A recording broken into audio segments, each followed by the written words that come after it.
Compte rendu du Conseil des ministres extraordinaire du vendredi 10 juillet 2020. Le vendredi 10 juillet 2020, sous la très haute présidence de son Excellence, professeur Faustin Archange Touadéra, président de la République, chef de l'État, le Conseil des ministres a tenu sa séance extraordinaire à 15h25 autour de l'ordre du jour suivant: les interpellations, les dossiers à examiner, la communication ministérielle et les divers. Au titre des interpellations, avant d'aborder l'examen des points inscrits à l'ordre du jour, Son Excellence, Monsieur le Président de la République, chef de l'État, a interpellé le ministre du Développement de l'énergie et des ressources hydrauliques au sujet d'une note technique des partenaires chinois à lui adresser qui nécessite une réponse urgente dans le cadre de la construction du champ solaire de Sakai. En réponse, le ministre a indiqué que toutes les dispositions nécessaires seront prises afin de faciliter aux partenaires la poursuite des travaux. Son Excellence, Monsieur le Président de la République, chef de l'État, a rappelé à Madame le ministre des Affaires étrangères qu'il a reçu la note relative au Fonds de solidarité en faveur des femmes de l'Organisation internationale de la francophonie à l'occasion de la 110e session du Conseil permanent de l'institution tenue les 8 et 9 juillet 2020 par visioconférence. Les représentants des États et gouvernements membres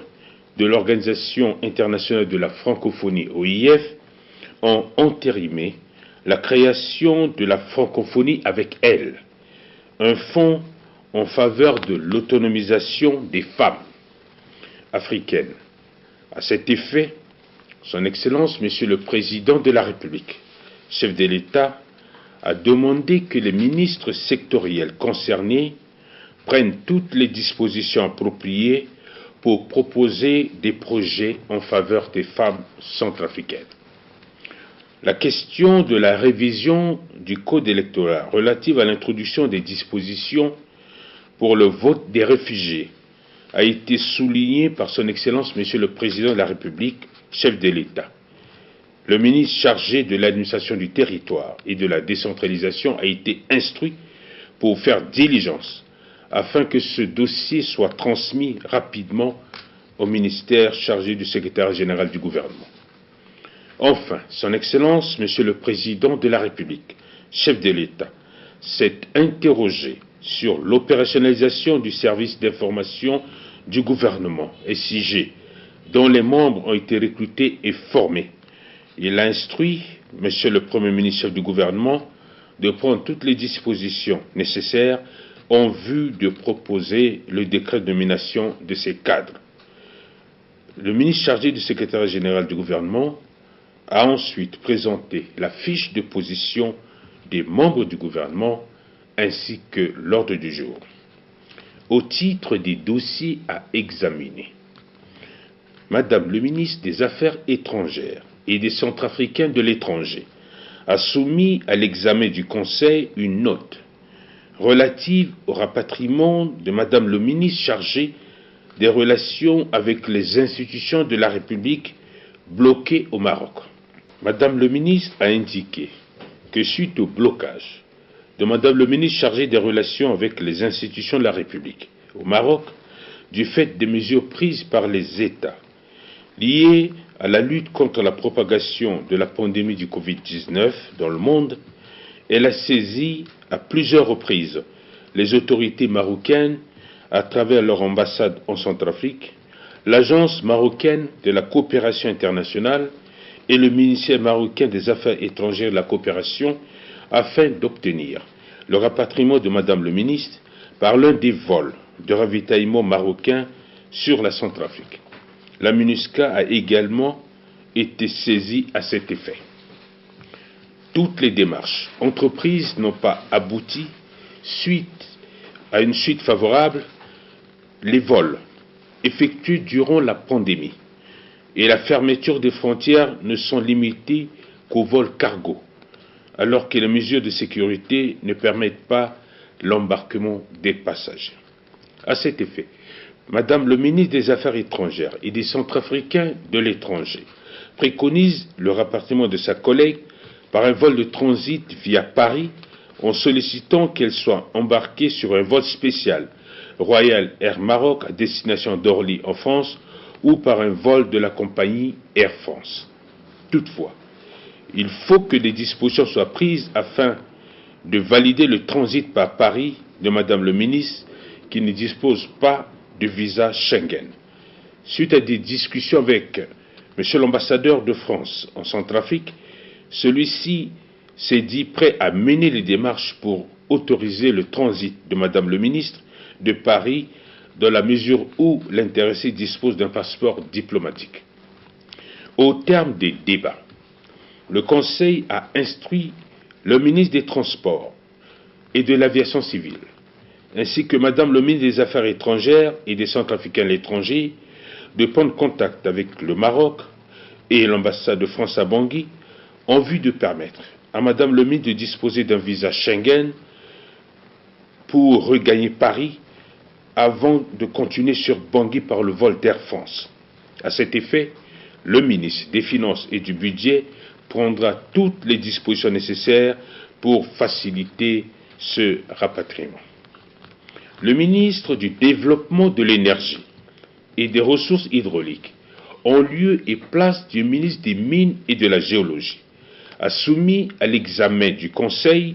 le projet de décret portant agrément d'une fonderie à la société Sawa Sawa.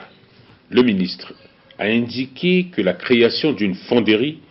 est prévue par la loi numéro 09.005 du 29 avril 2009 portant code minier en République centrafricaine en son article 175 qui stipule que la fonte de l'or destinée à la commercialisation des lingots d'or est assurée par des ateliers spécialisés dénommés fonderies. En considération de ces dispositions, le gérant de la fonderie Sawa Sawa a introduit une demande d'agrément qui, conformément aux dispositions du Code minier, est délivrée par un décret pris en Conseil des ministres. Par ailleurs, la fonderie Sawa Sawa, société de droit centrafricain, à responsabilité limitée, est régulièrement constituée et immatriculée au registre du commerce et de crédit mobilier sous le numéro CA-BG-2020-B639. Elle dispose d'un capital social de 10 millions de francs CFA et s'est acquittée d'une caution régulièrement versée au Trésor public d'un montant de 10 millions de francs CFA et de certains matériels adéquats à l'exercice d'activité d'une fonderie d'or. Étant donné que la fonderie Sawa Sawa a satisfait à toutes les conditions prescrites par les textes en vigueur en la matière, l'accord du Conseil est sollicité par le ministre pour l'adoption du dit projet de décret. Après débat, le Conseil ayant noté que toutes les procédures en la matière ont été respectées, a marqué son accord et adopté le dit projet de décret. Le ministre de la Santé publique et de la Population a soumis à l'examen du Conseil le projet de décret instaurant une prime forfaitaire aux agents de la santé dans le cadre de la riposte contre la pandémie du Covid-19. Le ministre a indiqué que la maladie à coronavirus pose des défis de taille pour notre système de santé. Le personnel de santé qui se trouve actuellement en première ligne dans cette lutte est soumis à une grande pression. Les agents de santé, toutes catégories confondues, sont fortement mobilisés pour la sensibilisation, le suivi des contacts, la prise en charge des cas, la collecte quotidienne et le traitement des données relatives. Compte tenu de l'évolution des tendances de la pandémie dans notre pays, il apparaît opportun de motiver ces agents pour récompenser leur implication dans la mise en œuvre des activités de riposte prônées par le gouvernement, sous l'impulsion de son Excellence Monsieur le Président de la République, chef de l'État. C'est dans cet esprit que le ministre a proposé l'instauration à leur profit des primes forfaitaires, défiscalisées sur une période déterminée de 3 mois, avec une possibilité de renouvellement d'une part, et la prise en charge de ceux-ci sur le fonds dédié aux activités de lutte contre la pandémie du Covid-19 d'autre part. Son Excellence, Monsieur le Président de la République, chef de l'État, a indiqué que l'objectif est de répondre aux préoccupations du personnel de la santé qui travaille dans des conditions difficiles. À cet effet, il est important, selon le Président de la République, de définir les critères sur lesquels le gouvernement va travailler, c'est-à-dire mettre en exergue l'effectif du personnel concerné, les catégories et le montant à octroyer dans la limite des capacités de l'État. Au terme des débats, le Conseil a marqué son accord de principe pour faire bénéficier à certains cadres et agents de santé qui travaillent dans des conditions difficiles. Comme le contexte mondial actuel impose une démarche de concertation, le Conseil a instruit le gouvernement de poursuivre les discussions avec les responsables des différentes entités impliquées dans cette lutte afin de s'accorder sur les critères, les bénéficiaires par catégorie, les coûts des prestations en tenant compte des capacités de l'État, ce qui permettra, après différents points de vue, de proposer un projet de texte qui sera soumis à l'examen du Conseil pour validation. Au titre de la communication ministérielle, le ministre de la Santé et de la Population a présenté au Conseil l'état d'évolution de la pandémie du coronavirus en République centrafricaine. Le ministre a indiqué que dans le cadre de la lutte contre la propagation de la pandémie du Covid-19 dans notre pays, la situation épidémiologique à la date du 10 juillet 2020 se présente comme suit. 26 806 personnes testées à ce jour, 59 nouveaux cas confirmés le 10 juillet 2020, 4 259 cas cumulés confirmés de contamination, dont 1148 cas de sexe féminin et 3111 cas de sexe masculin ont été enregistrés depuis le début de l'épidémie le 14 mars 2020. 1041 contacts suivis sont devenus positifs depuis le début de l'épidémie. 1142 guéris et 53 décès observés, parmi lesquels 9 en milieu hospitalier et 44 en milieu extra-hospitalier. Par ailleurs, le ministre a indiqué que l'accent doit être mis sur la sensibilisation des communautés relative aux mesures barrières, étant entendu que la maladie se propage trop vite dans notre pays.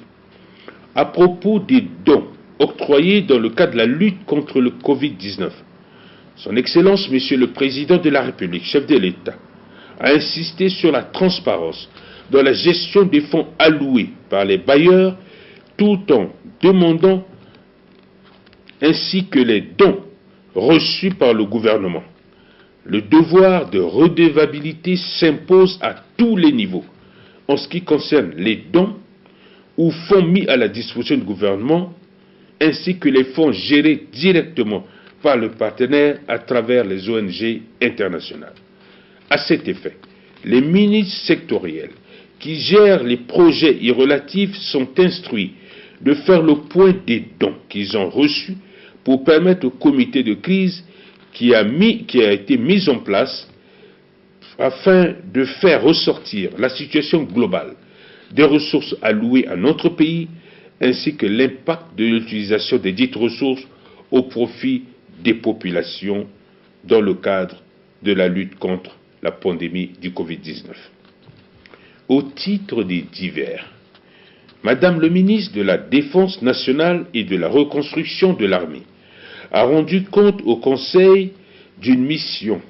qu'elle a conduite du 4 au 6 juin 2020 à Wesso, en République du Congo, dans le cadre de la deuxième session des sous-commissions défense et sécurité technique mixte en matière de frontières entre la République du Congo et la République centrafricaine. Cette session a pour objectif de poursuivre la réflexion sur la commission mixte en matière de frontières.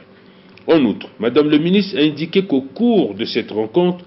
les travaux de cette commission, de ces deux commissions, ont abouti à des recommandations, à savoir, pour la commission défense et sécurité, on peut citer entre autres le renforcement de la coopération bilatérale en matière de défense et de sécurité, la vulgarisation des accords signés entre les deux pays dans le domaine des services frontaliers, l'organisation et le renforcement des capacités des services frontaliers, les échanges d'informations entre les différents services au niveau des frontières, la mise en place des mécanismes de gestion des zones communes des frontières. En ce qui concerne la sous-commission technique mixte en matière de frontières, il s'agit entre autres de propositions la poursuite du processus de délimitation et de démarcation de la frontière commune, la poursuite de la sensibilisation des populations transfrontalières par les autorités locales, la poursuite de la promotion de la coopération transfrontalière, la réhabilitation des actions conjointes en vue d'éradiquer l'exploitation illicite des espèces fauniques, forestières et des substances minérales. La prochaine rencontre est prévue à Bangui le 23 juillet 2020. Le ministre de l'Enseignement technique et de l'Alphabétisation a informé le Conseil que dans le cadre de l'utilisation de ressources allouées pour la lutte contre la propagation de la pandémie du Covid-19, son département n'a pas été pris en compte parmi les 3 autres départements des ministères sectoriels de l'éducation. À ce sujet, le Conseil en a pris acte et des dispositions seront prises pour régulariser cette situation. Madame le ministre de la Recherche scientifique et de l'innovation technologique a informé le Conseil que le laboratoire d'hydrosciences Lavoisier de l'Université de Bangui vient d'être notifié par l'UNESCO pour le renouvellement de l'accord de l'utilisation du label Cher de l'UNESCO pour une durée de 4 ans, ce qui fait de cette structure un laboratoire de référence international en matière d'analyse d'eau. Le ministre des Postes et Télécommunications a informé le Conseil de la cérémonie de lancement du Centre de contrôle de lutte contre les fraudes des télécommunications électroniques. Cette cérémonie a été placée sous le haut patronage de son Excellence, Monsieur le Premier ministre, chef du gouvernement. Cela va permettre désormais à notre pays de se doter d'un outil de contrôle, de régulation et de traçabilité des communications électroniques. L'ordre du jour étant épuisé, son Excellence, Monsieur le Président de la République, chef de l'État, a levé la séance à 18h. Fait à Bangui le 11 juillet 2020, le ministre chargé du secrétariat général du gouvernement, Maxime Balalou. Je vous remercie.